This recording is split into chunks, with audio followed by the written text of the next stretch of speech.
Hello everyone, welcome back to our channel 123 जैट्स। मैं शामा, मैं फिर से एक नए वीडियो के साथ आपके सामने आई हूँ। तो राइट नाउ क्या हो रहा है आप लोग सोच रहे होंगे, तो नेक्स्ट मंथ शुरू होने वाला है, तो मैंने सारे पैंट्री की चीज़ें मंगवा लिए थे। तो जैसे कि आपको लास्ट वीडियो में आपने देखा था, हम किचन क्लीनिंग में ही थे, तो फिर मैं सोचा साथ ही साथ पैंट्री रिस्टॉकिंग भी कर लेती हूँ, नहीं तो फिर इसके लिए अलग से एक दिन बैठना पड़ेगा। तो साथ ही साथ दोनों काम कर रही हूँ। तो अभी मैं किचन के आइटम्स में ना जार्स देख रही थी कि क्या कौन सा रिफ़िल करना है, कौन सा नहीं करना है, क्योंकि जब मंगवाया था ना सब मैंने ये बास्केट के अंदर डाल दिया था। सबसे पहले हमें ना ये एरिया पूरा साफ़ करके लेना है। ये इतना क्लमसी और क्लटर हो गया है, पता नहीं कैसे। तो जो जो चीज़ें मंगवा रही थी ना वो सब ऐसे ऊपर के ऊपर रखी जा रही थी, इसलिए इतना ज़्यादा मेसी हो चुका है ये एरिया। और मैं नॉर्मली मंगवाती हूँ फ्लिपकार्ट मिनट्स और अमेज़ॉन मिनट्स से, और स्विगी से भी, इंस्टामार्ट से भी थोड़ा बहुत चीज़ें मंगवाती हूँ। तो mostly it's like Amazon minutes और फ्लिपकार्ट मिनट्स। और इसमें ना ऐसा कंपैरेटिवली ना इतना ज़्यादा इन दोनों में कंपटीशन है ना प्राइजेस में। कब कोई चीज़ फ्लिपकार्ट में 9 रुपीज़ है ना, तो अमेज़ॉन मिनट्स में आपको 7 रुपये में मिल जाएगा। जैसे कि धनिया हो, वैसा धनिया पत्ता, वो सब भी आपको मिल जाएगा। तो इसलिए मैं हमेशा ना चेक करती हूँ दो ऐप्स कितना प्राइस डिफरेंस है, और जिसमें जो कम है उसमें से वो मंगवाती हूँ। ये दो मेरे गो टू ऐप्स हैं। हाँ, नहीं ऑफलाइन मंगवा रही हूँ ना तो डीमार्ट जाती हूँ, वहाँ से लेती हूँ। तो इस बार तो ऑनलाइन ही है। तो यहाँ से सारी चीज़ें मंगवाने के बाद ना वो पैंट्री के अंदर जो हमारा बास्केट है ना उसके अंदर मैंने रख दिया था। तो वो कैसे एक जगह रह जाता है, क्लटर नहीं लगता ना। और जब मैं रिफ़िलिंग करूँगी तब मैं वहाँ से ले लूँगी सोच के। तो आज वो दिन आ चुका है जब मैं रिफ़िलिंग करने वाली हूँ। तो फ़िलहाल मैं यहाँ का ये एरिया पहले क्लीन करती हूँ। तो यहाँ पे उतना ही चीज़ें रखा है जो मुझे चाहिए है और जो मुझे लाइक हर दिन ज़रूरत पड़ती है। तो बस ये एरिया सेट हो तो आज मैं ऐसे दो प्रोडक्ट्स आपके साथ दिखा रही हूँ जो मुझे बहुत ही ज़्यादा पसंद आया। तो फ़िलहाल मेरा बेयर फेस है, मैं जस्ट उठी हूँ, सुबह का चाय पी रही हूँ फ्रेश होके। तो मैं अभी पहले मेकअप कर लेती हूँ। मेकअप इन सेंस आईब्रोज, अपना आई, और फिर अब जो मैं दिखाना है वो मुझे दिखाना है। और अभी तो मैंने फ़िलहाल मॉइस्चराइज़र और सनस्क्रीन लगाया हुआ है। वो तो डेली उठते ही फ्रेश होने के बाद ये दो चीज़ें हो ही जाता है। अभी उसके बाद फिर मैं अपना जो गो टू मस्कारा है, जैसे ब्लू हेवन का, जो मैं ऐसा मस्कारा नहीं यूज़ करती हूँ, आईब्रो फिलिंग के लिए यूज़ करती हूँ, तो वो मैंने कर लिया। और उसके बाद फिर मेरा मेबेलिन का जो काजल है वो भी लगा लेती हूँ, and it's like a go to product. हाँ मेरा तो ये मेरा ख़त्म हो चुका था, लास्ट वीडियो में आपने देखा था। अभी मैंने एक नया ख़रीद लिया है। तो ये मैं हमेशा ऐसे स्टॉक में रखती हूँ, क्योंकि विदाउट काजल मेरा चेहरा ऐसा लगता है कि मुझे कोई बीमारी हो। तो इसलिए मैं काजल नॉर्मली, क्योंकि हर दिन काजल लगाती हूँ ना, तो प्रिफ़र करती हूँ हर दिन लगाना। नहीं तो फिर ऐसा लगता है कि पता नहीं उदास है, कोई बीमार है, ऐसा कुछ लगता है मेरे को देख के ना। तो अभी मैं जब भी काजल लगाती हूँ फ़िलहाल, तो मैं अभी नया शुरू किया है कि ऊपर और नीचे दोनों लगाती हूँ, क्योंकि पहले मुझे नहीं पता था ऊपर लगाना चाहिए था। फिर मैंने भी इसे यूट्यूब रील्स और ये सब देख के सीखा कि हाँ ऊपर आईलिड्स के ऊपर भी लगाना चाहिए। तो अभी वो दो मैं करती हूँ। और अभी ये दो चीज़ है जो मैंने ख़रीदा है, वो ब्लू हेवन का दो लिप शेड्स है। एक जिंजर ब्राउन में है और ये ब्लू हेवन का हाइपर स्टे लिपस्टिक है, और दूसरा वाला मेरा ब्लश पिंक शेड में है। तो अभी मैंने चेक किया, मेरे को शेड में भूल जाती हूँ, तो मैं करेक्टली चेक करके बताती हूँ। तो दोनों शेड इट्स लाइक मेरे स्किन टोन जिनका है उन पे बहुत ही अच्छा जाएगा, मुझे बहुत पसंद आया। तो सबसे पहले मैंने मार्स का जो lip liner brown choco brown shade में है वो उससे मैंने लिप लाइन कर दिया। और पहला हम यूज़ करने वाले हैं जिंजर ब्राउन, और this is like I just love this colour. और ये बहुत सही दिख रहा था, जैसे आपको लगा के देख रहे हैं, ऑरेंजिश टिंच मुझे ऐसा लग रहा था। और मेरे स्किन टोन में ना ये ऑरेंजिश टिंच अच्छा लगता है। और जब ये लिप लाइनर के साथ ये ब्लेंड होता है ना, it forms a different shade and it's so beautiful. आपको दिख रहा है। और ये जो नॉर्मल लाइट है उसमें है, ऐसा नहीं कोई मैंने कोई अलग सा फिल्टर या फिर लाइट लगाया है। तो इसके साथ ना मैं आपको अभी नेचुरल लाइट में भी दिखाती हूँ, क्योंकि मैं डाइनिंग रूम में मतलब शूट कर रही थी, तो सामने ही है सूर्य भगवान। तो फिर सोचा नेचुरल लाइट में दिखा देती हूँ आपको, कि आपको भी एक आइडिया हो जाए कि कैसा दिखता है ये नेचुरल लाइट में और जो नॉर्मल घर का लाइट है ना उसमें। तो दिस इज़ द शेड, और ये मेरे स्किन टोन वालों में ना बहुत सुंदर है, बहुत सुंदर जा रहा है, मुझे बहुत पसंद आया। And it's long lasting. हाँ, कुछ खाओ पियो थोड़ा टाइम तक अच्छा सा 3-4 घंटा वो रह जाता है, then you have to retouch it. अभी मैं बता रही थी आपको कि ट्रांसफ़र प्रूफ भी है। मैंने जैसे ऐसे स्वाइप करके देखा तो इट्स लाइक ट्रांसफ़र प्रूफ। मुझे बहुत ही अच्छा लगा, और सिर्फ 100 या 113 रुपीज़ का है ये। तो मेरे लिए तो गो टू है ये product. And the second shade लगाने से पहले मैं ये लिप लाइनर लगा रही हूँ, और मैं प्रिफ़र करूँगी आप लोग ये लिप लाइनर लगा के ही ये शेड्स लगाए, otherwise it looks very light on you. तो ये वाला ब्लश पिंक वाला शेड है, आई जस्ट होप आपको दिख रहा हो। और ये भी बहुत सुंदर शेड है, इट्स लाइक यप इसका शेड देख के ना ऐसा कुछ खाने वाला चीज़ ऐसा लग रहा है मेरे को, बहुत सुंदर शेड है। और ये जो लिप लाइनर है ना, इसके साथ वो ब्लेंड होने के बाद it gives a different shade जो मेरे स्किन टोन पे अच्छा लगता है। तो इसलिए मैं बोल रही हूँ जो मेरे स्किन टोन है वो प्रिफर करे कि आप ये लिप लाइनर लगा के ये शेड्स लगाए। और लिप लाइनर भी ज़्यादा कॉस्टली नहीं है, कुछ 100 रेंज में ही है। And this both shades are in 113 range में।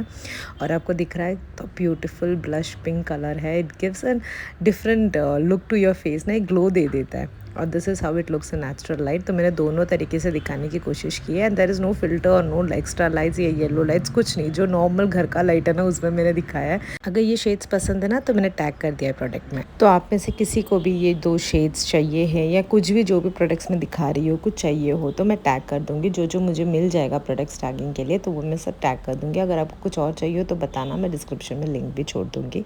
और फिलहाल जो हमारा ऊपर का क्लीनिंग है वो हो चुका है। अभी मैं चेस्ट और ड्रॉज एक बार साथों साथ हाथ घुमा लेती हूँ क्योंकि वो भी थोड़ा गंदा लग रहा था मुझे। जब एक चीज़ में हाथ लगाते हैं तो ऐसा लगता है एक के बाद एक के बाद एक के बाद चीज़ें ऐसे लाइन में रहता है। तो अभी ये एरिया ख़त्म होने के बाद आप किचन काउंटर टॉप का हालत देख रहे हो कितना ज़्यादा मेस हो चुका है, तो वहाँ पे भी क्लीन करना है। और फिलहाल मैं ये जो हमारे 2 स्टील के कंटेनर्स है ये निकाल रही थी, तो मुझे यहाँ पे थोड़ा गंदगी लगा तो सोचा यहाँ पे भी क्लीन कर लेती हूँ, थोड़ा ऑर्गेनाइज़ कर लेती हूँ क्योंकि चीज़ें ना बर्तन यहाँ वहाँ ऐसा हो चुका था। और वैसे आपको पता है मेरा नॉन मॉड्यूलर किचन है, इट्स रेंटल स्पेस, तो मैं इसमें कुछ चेंजेस नहीं कर सकती। तो जितना स्पेस है उसमें मैं ना मैनेज करके रखने की कोशिश करती हूँ। तो फ़िलहाल मैं वहाँ पे पूरा क्लीन करके वो एरिया एक बार साफ़ कर लिया हाँ। और फिर मैं अपना रिफ़िलिंग कर रही हूँ। तो ये जो स्टील के कंटेनर्स है ना इसमें ऑलमोस्ट 5 किलोज़ आ जाते हैं। तो मैं इसमें चीनी और आटा ये 2 लगाती हूँ, क्योंकि लगाती नहीं हूँ, रखती हूँ क्योंकि ये 2 ना थोड़ा ज़्यादा क्वांटिटी में घर में आता है, तो इसलिए ये 2 रखती हूँ। और अभी जो फेस्टिवल्स होते हैं तो चीनी कुछ ज़्यादा ही क्वांटिटी में आता है, नहीं तो फिर इतना नहीं आता है मेरे घर पे। मेरे घर पे वो जैगरी पाउडर यूज़ होता है चाय वाय के लिए ना, तो इसलिए। तो अभी आटा सब मैं रिफ़िल करके रख रही हूँ, इसलिए मैं कर रही हूँ क्योंकि लास्ट मंथ का एक आटे का पैकेट था। अगर ये ऊपर के ऊपर रहेगा ना तो वो नीचे आ जाएगा, तो इसलिए मैं लास्ट मंथ का पहले ऊपर रख रही हूँ फिर बाकी सब डाल रही हूँ। तो इससे कैसे वो ख़राब नहीं होगा करके मैं ऐसा करके रख रही हूँ। तो ये रिफ़िलिंग करने के बाद ना इसको अपनी जगह पे रख दूँगी, और बाकी सारा जो भी रिफ़िलिंग है ना वो भी साथों साथ करना है। तो मैं पहले जब मैंने चीज़ें लिया था तब मैं मन में मेरा हो गया था कि डिज़ाइन हो गया था कि मुझे कैसा रिफ़िलिंग करना है। पहले स्टील कंटेनर्स करना है, उसके बाद ब्रेकफास्ट आइटम सारे रिफ़िलिंग करना है। ये मैं हमेशा जो भी काम करने से पहले सोच के रखती हूँ। अभी तो वीडियो निकाल रही हूँ ना तो ज़्यादा दिमाग में ऐसा ऑर्गेनाइज लिस्ट होता है कि इसके बाद ये काम, इसके बाद ये काम, नहीं तो फिर बहुत मेस हो जाता है। क्योंकि कैमरे का एंगल भी चेंज करना रहता है ना हर एक वीडियो में। ऐसा नहीं है कि मैं कंटेनर उठाया और कैमरा नीचे झुक गया और फिर मैंने रखा, नहीं, ये सब मेरा एंगल चेंज करके ही होता है। तो इसलिए दिमाग में एक लिस्ट होना बहुत ज़रूरी है। अभी फ़िलहाल ये वो जो हमारे ब्रेकफास्ट के जो चीज़ें हैं ना जैसे कि साबूदाना, ये सब मैंने रिफ़िल कर दिया। और वो जो कंटेनर्स है ना वो मैंने अमेज़ॉन से ख़रीदा है। और यहाँ पे जो वो हमारे वुडन शेल्फ़ है वहाँ पे जो रखते हैं कंटेनर्स, वो भी मैंने अमेज़ॉन से लिया है। वो सिलिंड्रिकल एयरटाइट कंटेनर्स है, पर अभी वो अवेलेबल दिखा नहीं रहा है, पता नहीं, मेरे को भी खुद ख़रीदना है और 4 पर दिखाई नहीं रहा है अवेलेबल। तो इसमें मैं मैदा, इडियप्पम पुडी, पुट्टू पुडी ये सब मैं रखती हूँ। और जो ओवल शेप में जो एयरटाइट कंटेनर्स है ना उसमें मैं सारी दालें रखती हूँ। तो दालें तो सब है, अभी रिफ़िल करने की ज़रूरत नहीं है। जो ख़त्म हो चुका है वही मैं रिफ़िल कर रही हूँ हाँ। तो इस तरह से सारे पैकेट्स भी साथों साथ में निकाल रही हूँ क्योंकि किचन वैसे छोटा है और उसके ऊपर से जब सारी चीज़ें आ जाते हैं ना तो बहुत ज़्यादा भरा भरा लगता है। और ये जो मैं बोल रही थी ओवल शेप के कंटेनर्स, इसमें मैं पोहा, दालें ये सब रखती हूँ। पोहा इट्स लाइक हम लोग स्नैक्स में भी यूज़ करते हैं, मॉर्निंग के इस टाइम पे यूज़ करते हैं वैसा। और जो बचा हुआ चीज़ है वो सब मैंने अपने बास्केट में रख दिया, और साथों साथ सारे कंटेनर्स अपने अपने जगह रख दूँगी ताकि थोड़ा स्पेस निकल जाए और मैं थोड़ा क्लीन कर पाऊँ, नहीं तो फिर वहाँ पे क्लीनिंग पॉसिबल नहीं होगा। तो ये कर लेती हूँ, फिर मैं मिलती हूँ आपसे।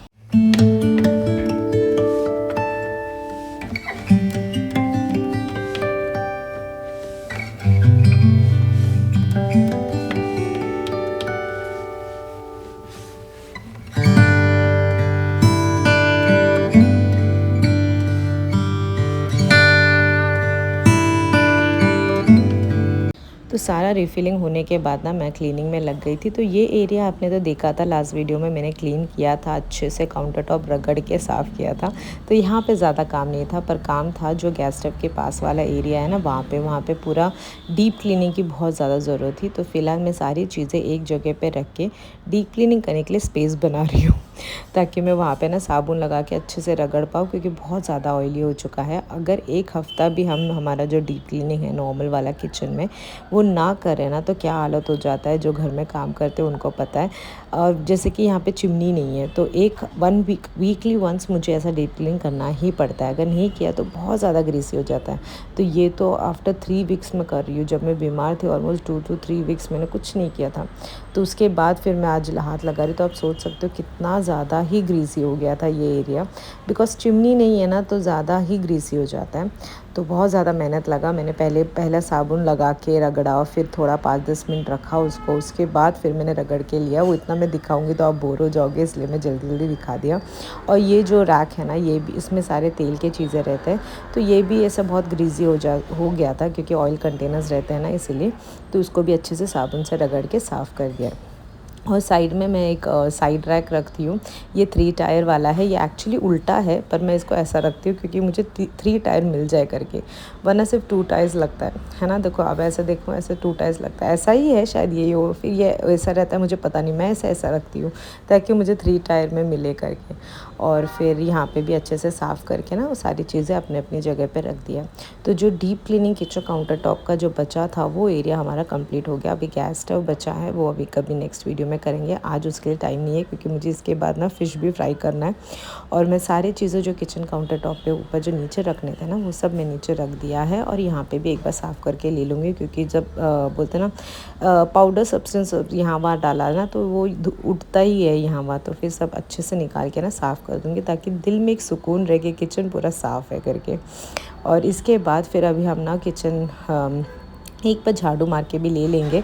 आई नो रात को झाड़ू नहीं मारते, पर बहुत ज़्यादा मेसी हो चुका है। झाड़ू नहीं मारूंगे ना, कल सुबह मेरे को इतना मेसी किचन में पैर रखने का मन नहीं करेगा।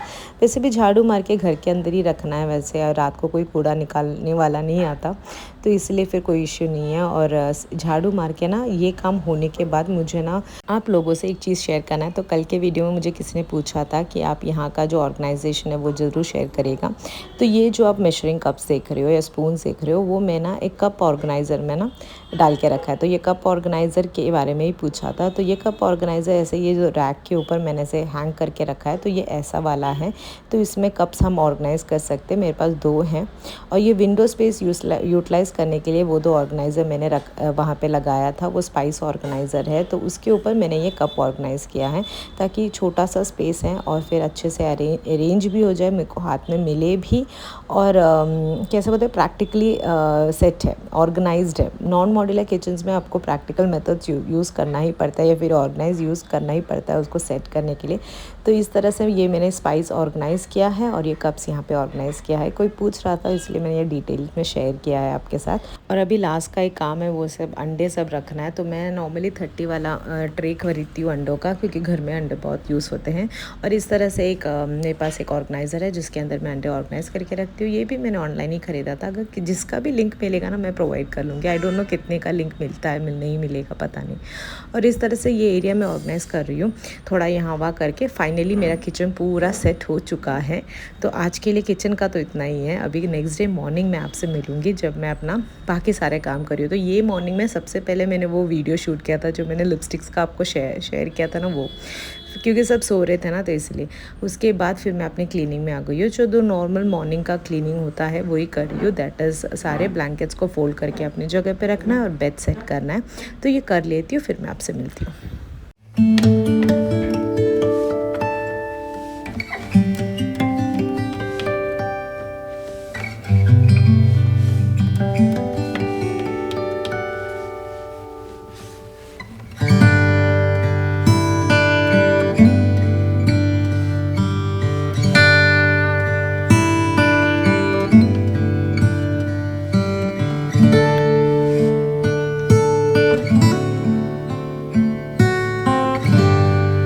अगर अभी तक आप वीडियो में बने हो, आपको वीडियो पसंद आ रहा है तो please consider liking the video and subscribing to the channel. और अगर आप पहली बार चैनल में देख रहे हो तो प्लीज़ कंसिडर सब्सक्राइबिंग। और ऑलरेडी आप हमारे फैमिली के हिस्सा हो तो thank you all and I love you all a lot. तो आप ज़रूर मुझे कमेंट छोड़िएगा, आप सब एक लाइक या हार्ट कुछ तो छोड़िएगा, हाँ please. It's a great motivation for me. और हाइप भी ज़रूर कीजिएगा, it will help me grow. और आज के वीडियो में बस इतना ही। I just hope you all take care of yourself. मिलते एक नए वीडियो।